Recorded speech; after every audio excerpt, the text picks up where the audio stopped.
with Angela Yee, and it's time for your Yee Tea. And we've been talking about Young Thug a whole lot in the interview that he did with Big Bank. Well, Gunna, in the meantime, has, as you know, been training. He's got his own run club now. I got to restart my run club. I feel guilty about that. But he also, during this run club, was talking about haters and how he deals with it. Here's what he said. It is what it is. I can't sit in that space, though. Damn, why he hate me? Why he, like, I got more to do. Can't change how you feel or how you, if you mad or you hating on, I can't change that. And I ain't trying to.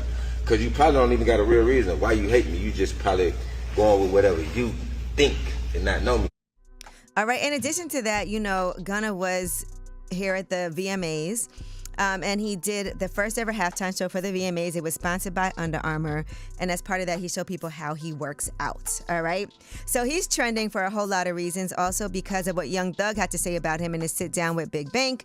And here is what Young Thug had to say about not getting an explanation from Gunna about why he, quote unquote, snitched. Gunna, you my brother. Why you ain't gave me an explanation? You know how to get in touch with me. My daddy put me in your group text. I tell my daddy, man, what the would you put me on text with it for? Gunna didn't take advantage of that. Bruh, we fighting to say YSL is not a game. You take a plea and say duct tape is a game and it must end. You're a rat, bro. You did what wrong. You betrayed me.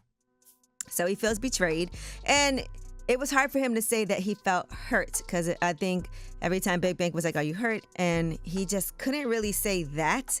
I know he said this was a healing conversation for him, but he also talks about he does love Gunna, but he just can't forgive him.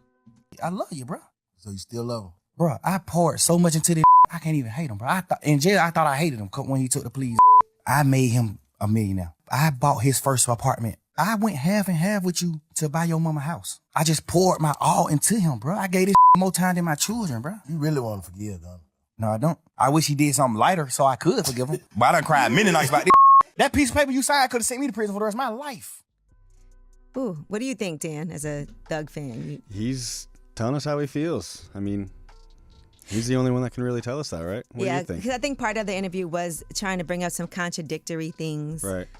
About people taking plea deals. Right. But for some reason, Gunna's the person who you don't forgive, and he's explaining why and what the difference is. A lot of street code things that I don't know about. Yeah. So I'm not even going to attempt to say who should feel a way about what.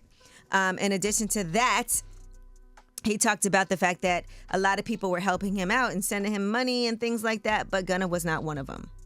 Savage sent money to Thug. Wham sent money to Thug. Pluto sent money to Thug. Cash sent money to Thug. Drake sent crazy bankroll to Thug. Gunna didn't send no bankroll to Thug. Gunna didn't pull up on Thug mama. Gunna didn't pull up on Thug family. Man, you ain't get out and do nothing to help me at all. I'm so solid. I still ain't never took $1 from him right now, and he signed to me.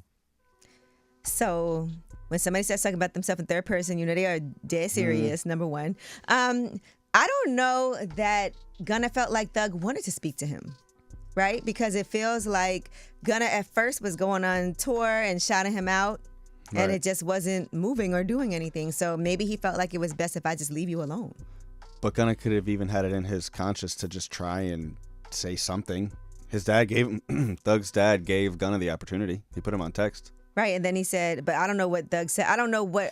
Thug was basically the like... thing is, we don't know Gunna's side of the story, so it's hard to even gauge. Right. Yeah, if, you know, he was like, why would you put him on text with me? Then maybe I shouldn't say anything to you. If I think this man hates me, I just don't know. It's hard to say unless, and Gunna is not speaking about any of this, but with all of these leak calls that have been happening, one thing that everybody was trying to figure out is how did this happen?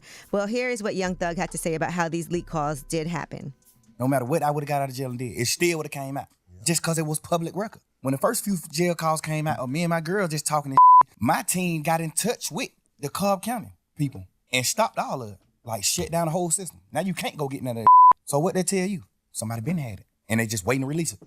So who knows what else is going to come out. But again, this was information that people could have accessed. Right. Somebody did, and clearly they stockpiled it. And when he got it all shut down so no one could access it anymore, things are still coming out. So he's saying they were holding on to it, waiting for the opportune time. I wonder if we'll ever find out who.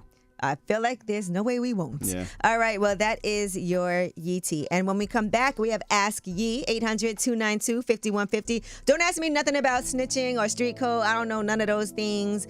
You know, I've been hearing all about bologna sandwiches versus wings, which you get in the interrogation room based off of what kind of information you're giving. I'm learning things. Ask Yee is next.